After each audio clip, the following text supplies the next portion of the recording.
Freedom Weight Loss, the weight reduction program that allows you to enjoy food even more than before while you shed pounds.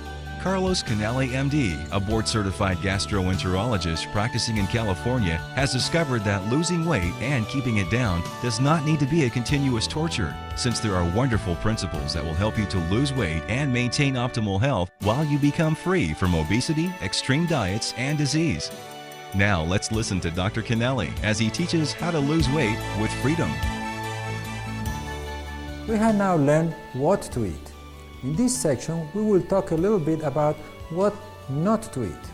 But before we do that, let us consider a situation that presents itself to everyone here and then. There will be times when, because you missed a meal or for whatever reason, you will become extremely hungry. And you will want to fill your stomach quickly. In such instances, most people end up gorging themselves and eating too much of the wrong food. One thing I suggest in such situations is to first eat some bulky, low-calorie items, such as carrot sticks, celery, salad, or popcorn without butter or something similar. This will calm your initial hunger, and then you can eat sensibly. Now, what foods should we stay away from? There are certain foods that we need to avoid, or at least reduce, because they are fattening and do not satisfy as much. Foods to avoid are those that are dense in calories or that have empty calories. What are empty calories? Empty calories are found in foods or drinks that do not satisfy hunger as much as unrefined natural foods. The result is that usually too much is consumed, and this, added to the fact that these foods are dense in calories, result in excessive intake of calories and weight gain. One example is sodas. Sodas do not satisfy thirst as much as plain water, and they certainly do not satisfy hunger. But they can have 120 to 200 or more calories per can of soda, and you can easily drink several cans on a hot day or even one or two in a cold day. If you drink, for example, 4 cans of soda in a day, you are taking in anywhere between 500 and 800 extra calories without adding anything to the satisfaction of thirst or hunger. The only thing that is satisfied with soda is taste and habit. We have learned that taste can be trained and habits can be changed. So, what to do? Easy. Leave out the sodas and drink only water. I gave up sodas several years ago and I don't miss them. I also learned to enjoy drinking water and have established the habit of drinking water between meals. So, I don't even have to think about it. I do it automatically, and that helps me to avoid eating between meals. Now, beverages to avoid include sodas, fruit juices, punches, shakes, and certainly beer and all alcoholic beverages. Foods to avoid are cakes, pastries, donuts, candy, ice cream, etc. Hamburgers also are dense in calories. Yes, a Big Mac has over 500 calories. What about French fries? They are soaked in oil and fried, so they are dense in calories as well, and also unhealthy. We need to avoid them. I could go on and on with the list, but I just want to give you an idea of what things to avoid. As a general rule, if it is processed, it automatically becomes suspicious. Most likely, it is fattening, and if you look at labels, you will be able to sort out what to eat and what not to eat. Honey is not processed, is it? Isn't it natural? Yes, honey is natural, but it is also processed and refined. It is refined by the bees. They concentrate nectar from the flowers to produce honey. So honey has concentrated fructose, just like cane sugar, and you need to avoid it or eat it sparingly. Freedom's way to lose weight is easy, without suffering or hunger. True, you will have to make some permanent lifestyle changes, develop some new habits, but afterwards you will be happy and enjoy life and food better than before.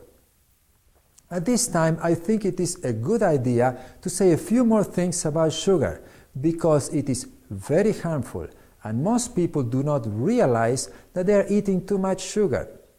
Dr. Neil Needley, in his book Proof Positive, says that the average American eats 46 teaspoons of sugar a day. Now, virtually no one eats 46 teaspoons per day from the sugar bowl. How is it possible then to consume this much sugar? Most of the sugar in our diets is hidden. Its presence in the foods we eat often goes unnoticed. It is hidden in what we eat every day. Let me give you examples of hidden sugars in foods. 1 tablespoon of jam or jelly has 3 teaspoons of sugar. 1 glazed donut, 4 teaspoons of sugar.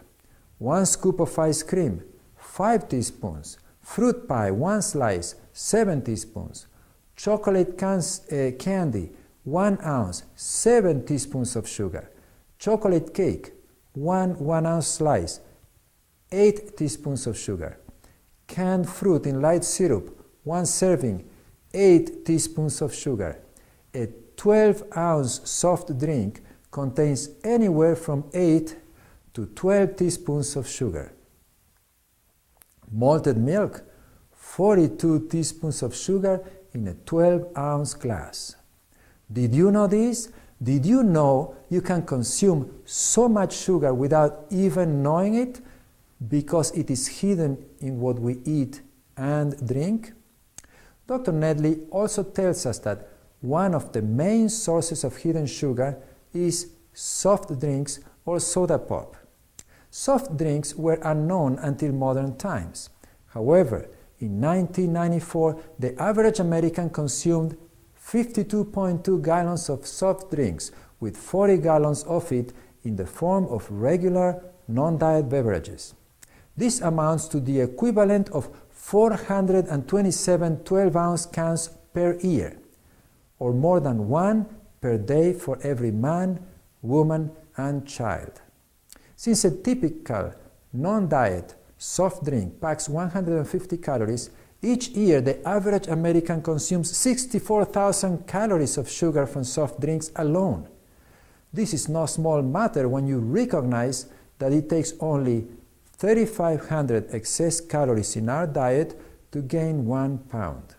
So, what should we drink? Drink water.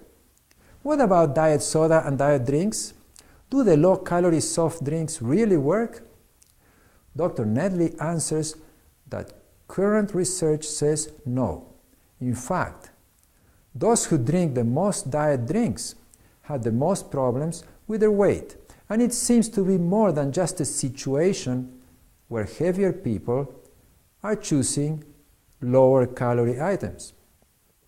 One study of over 75,000 women ages 50 to 69 found that users of artificial sweeteners were significantly more likely than non-users to gain weight over time.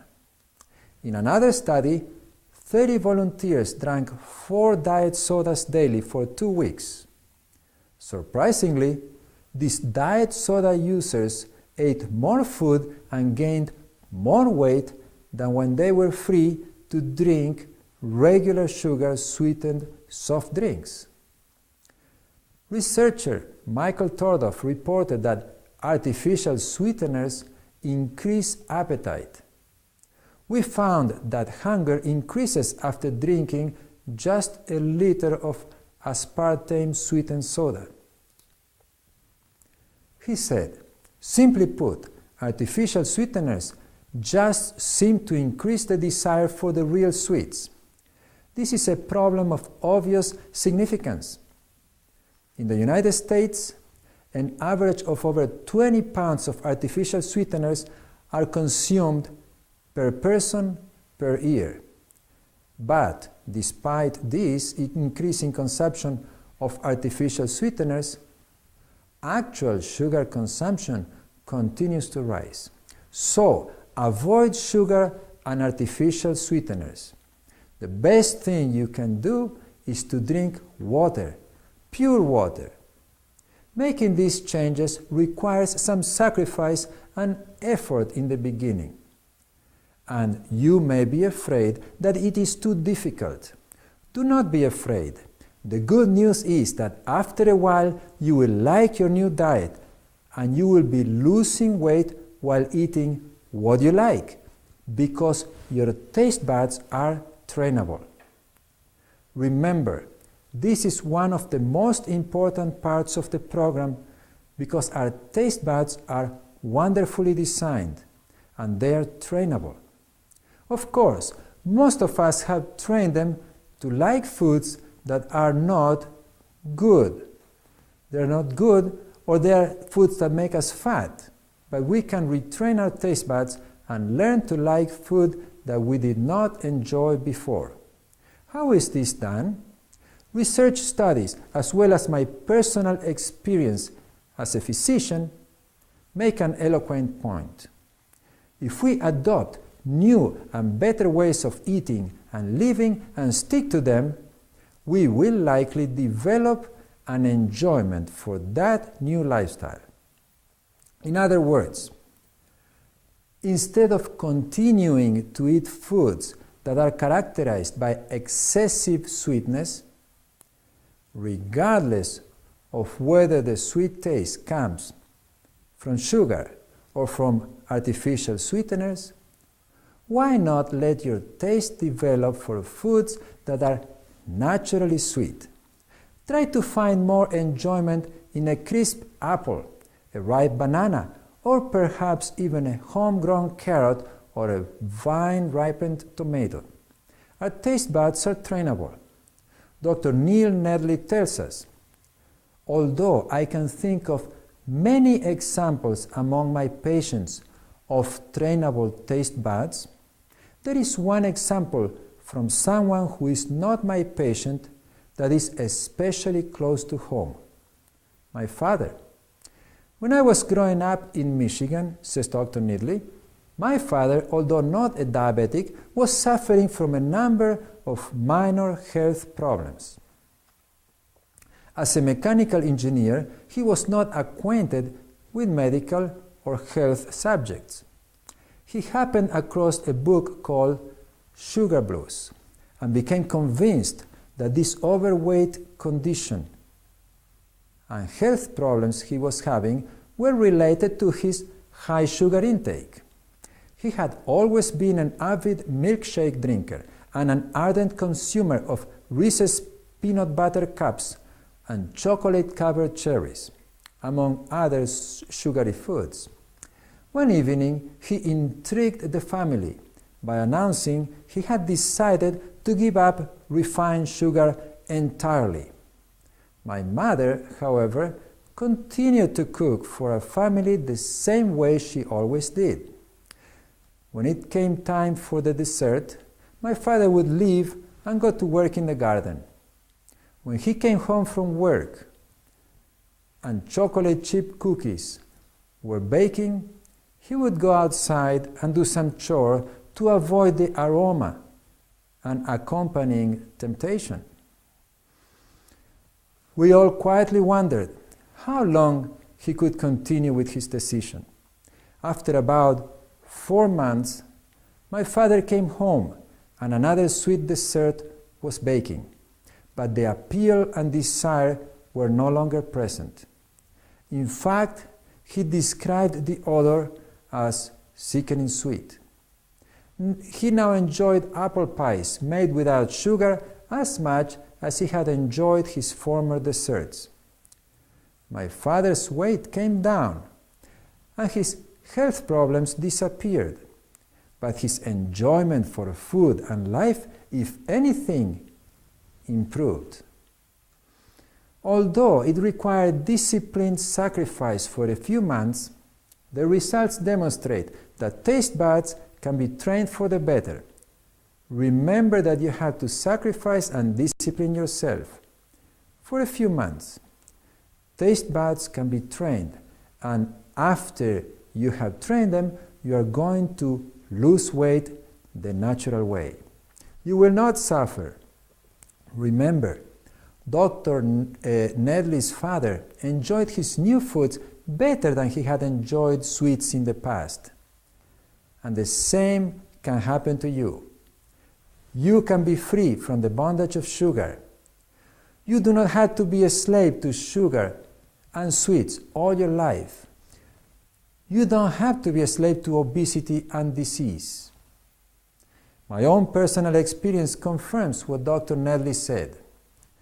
Taste buds can be trained. I was born and raised in Argentina, home of the best beef in the world.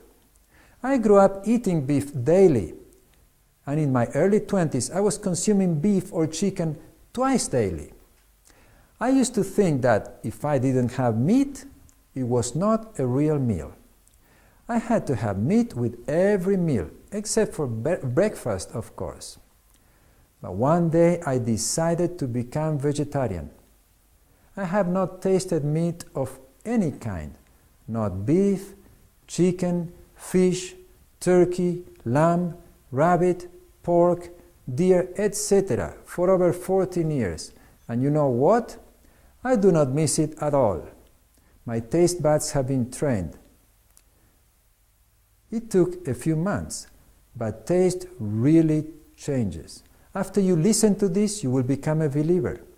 After 4 or 5 years after I had stopped eating meat completely, I once ate a chicken patty by mistake, thinking it was a vegetarian patty.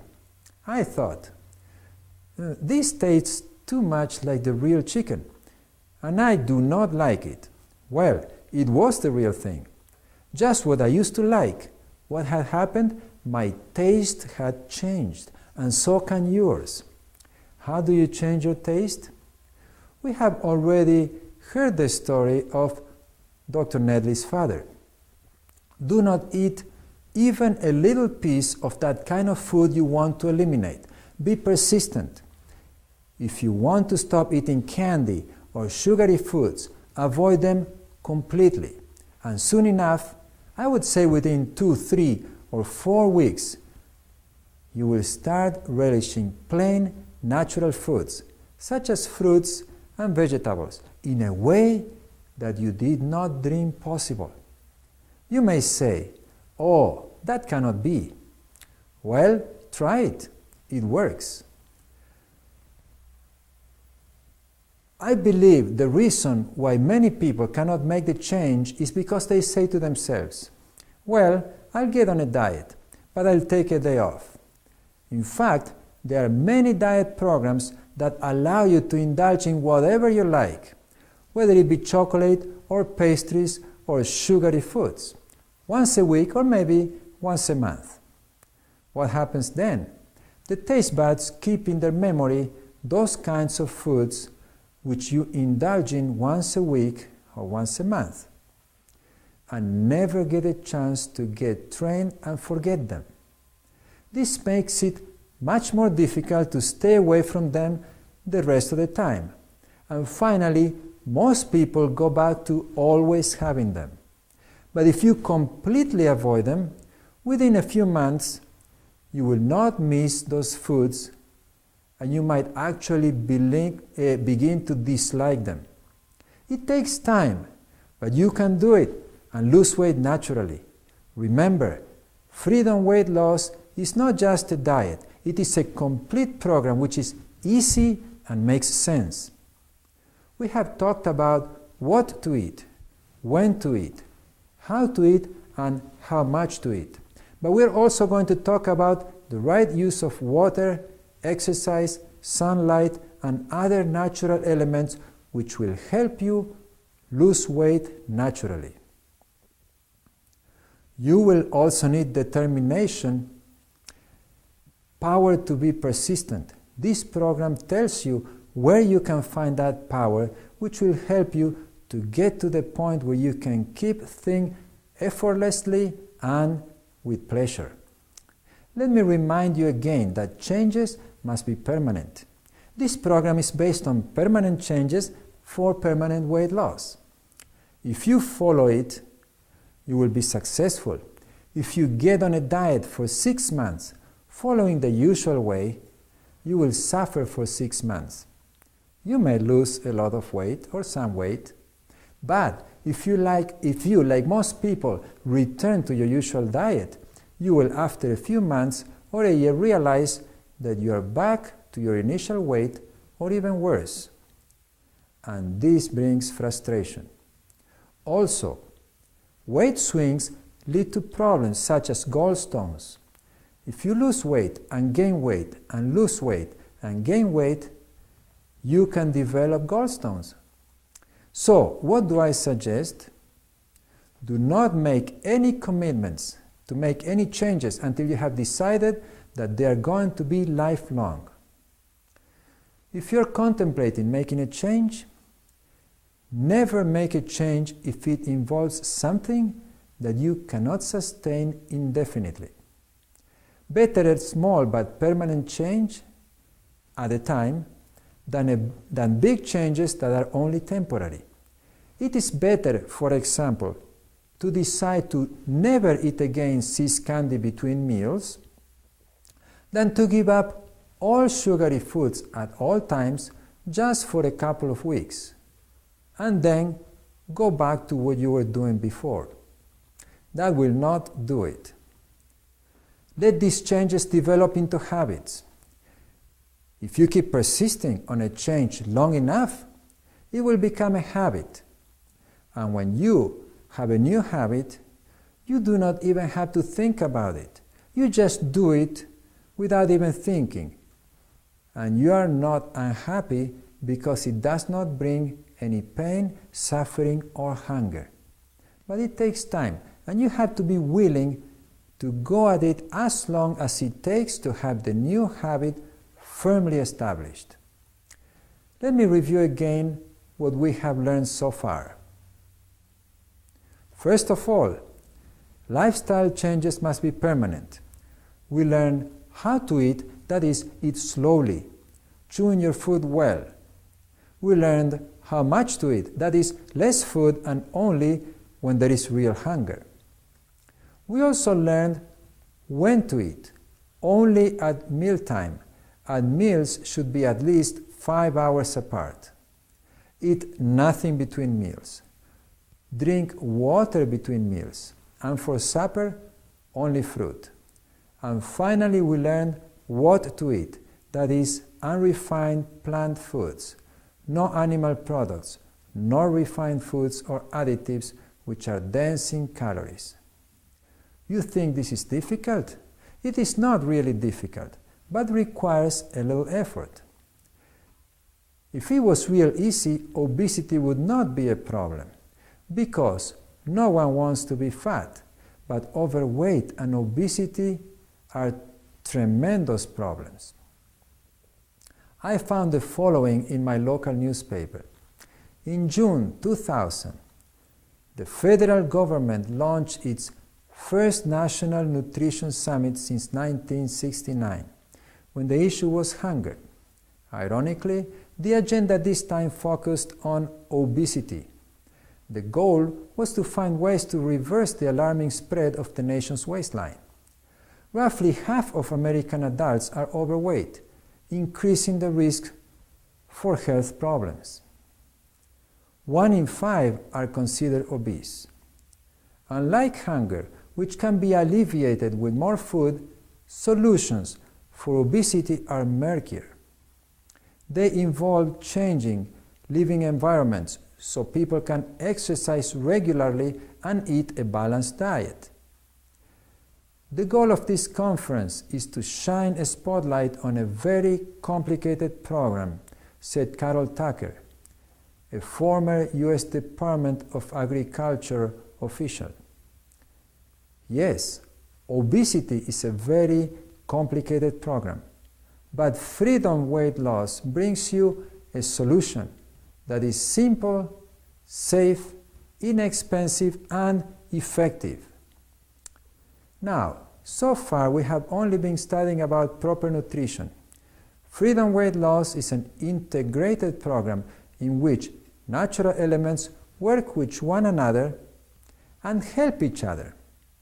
For example, if you begin to exercise more and continue eating the same as before, you can lose weight naturally.